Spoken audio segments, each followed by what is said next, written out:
Okay, all you Walking Dead fans, we are talking about zombies today. We're doing what? Zombies. No! No! We don't do!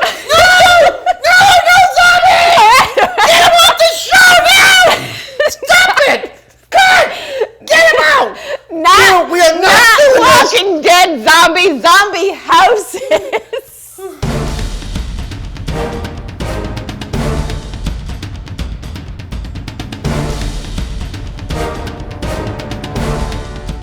Hello, I am DeLynn Gaston. Welcome to Moving Forward TV, your local market update. And this is my cowardly partner, Barry.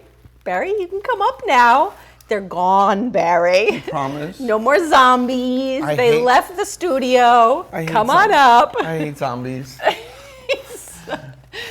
They're fine. I love zombies. My name is Barry Horvath, and I have a fear of zombies.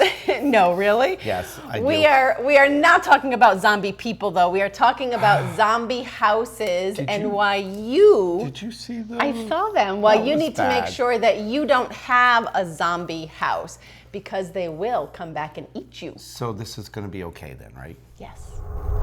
Okay, let's talk about what a zombie house is. Okay, we're not going to talk Not about... a zombie. Exactly, because... All right, I promised him we wouldn't have any more zombies, so... It's a little known secret that I am terrified of zombies. Now it's a pretty well-known secret. No secret about it anymore. Okay, so don't get me with your zombie jokes now. All right, so a zombie is basically when a consumer, a homeowner, maybe he's trying to do a modification, maybe a short sale, maybe you're trying to sell a house, maybe it's upside down.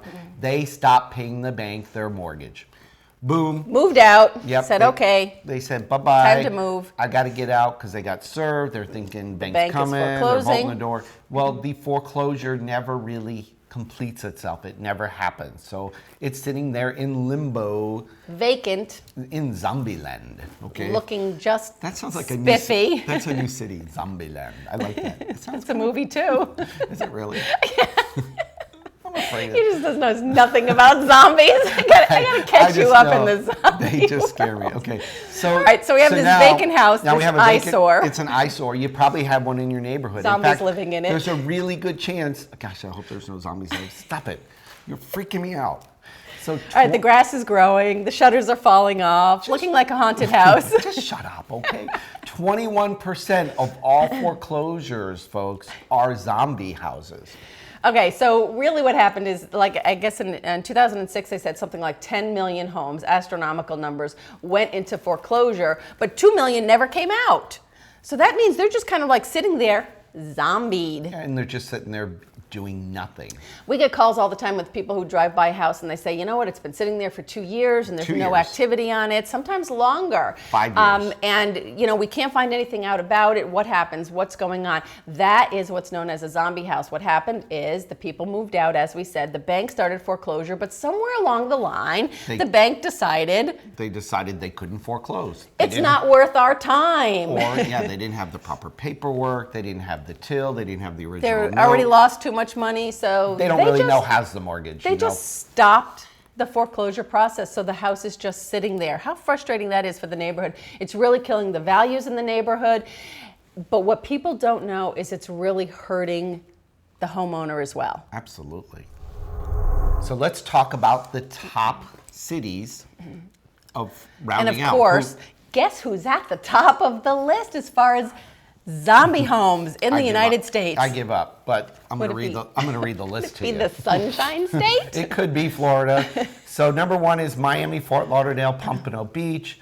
Of course, Tampa, St. Pete's, number 3. Clearwater's included in that. Orlando, Kissimmee is number 5. Jacksonville, number 6. So rounding out the top is New York, Chicago, New Jersey. But of course, Florida takes the top ranking of the zombie homes in the United States. Yes, and Philly's in the list too. Yes, and that's part of the reason, because we went up so high in values and everything. And I guess with the banks not thinking it's worth their time and worth their efforts and worth their finances to foreclose on a home, they're just abandoning the foreclosure process. You think? Right.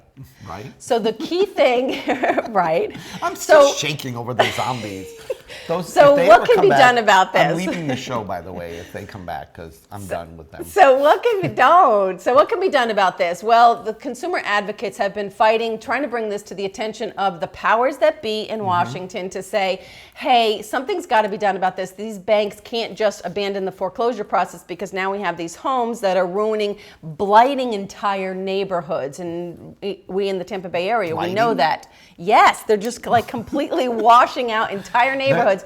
Property values are just plummeting because of some of these homes. Excuse me, can I say something? Yes. I'm just now coming out of my coma, okay? The economic impact of this is huge too, because right now they're estimating over $400 million in just tax revenue of these houses is sitting out there. Right. People, when you walk away from the house, they don't pay their taxes. So Right. It's just one of those things that impacts it. So if your tax bill goes up, it's because of these zombies. And guess what? Now here's the real key, what you might not know.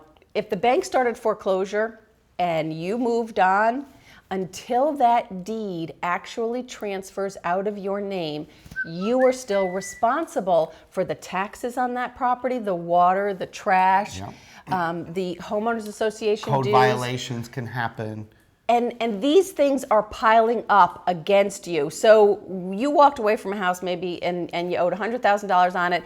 By the time years later, if that deed is still in your name, it could be, $1 million. Perhaps not that high, but substantially more than your $100,000. Yes, and you could buy a zombie policy to protect you. So, can't you? Yes. No, you can't. There's no such thing. Stop agreeing with me. Try to make you feel better. No, but it's huge. So you know what? And people need to understand. Short sell that house, do a deed in lieu, get it out of your name, because here's the big impact. If you want to go and get a loan again and maybe start a new home. Right, you've moved on, you're reestablishing your credit, you're moving on with your life, and you're thinking that that's all gone. Get out of zombie land is my key here. So 2 years after the deed transfers, when you're going to be able to get a home loan again. So think about that. I mean, don't walk away. Don't put your head in the sand and let the zombies eat you, because that's gross. So what can be done about this? So first of all, the moral of the story, heads up, keep on checking that deed. But the consumer advocates, as I said, have been fighting and bringing to the attention of Washington. So the CFPB has finally teamed up with some other industries and such, and they're starting a task force to look into doing this and to making the banks foreclose on these properties and move it through the system a little bit faster. So hopefully we are going to start seeing some improvements in these areas. So, but it starts with you guys. Definitely talk to Washington, and definitely keep on checking your deeds. I agree. I will never get over the fear of zombies. Walking Dead fans, just a couple of more months and it's back on. Yay! Yay! Yeah, so is football season. Yay! Much safer, less likely to get eaten. So, and off with his head, right? Is that how it works? Yeah, you have to hit him in the head. All right, so get our show out. Whether you like zombies or not, this is good information. I don't like them, period. But go ahead and share this so other people can be afraid like me. So thanks for watching. We are out there on Facebook, LinkedIn, Twitter, YouTube, all those things. Get it out, share the show. We are today and every day moving forward. Or stumbling forward. No, we're dragging our legs and walking like zombies. See you next week.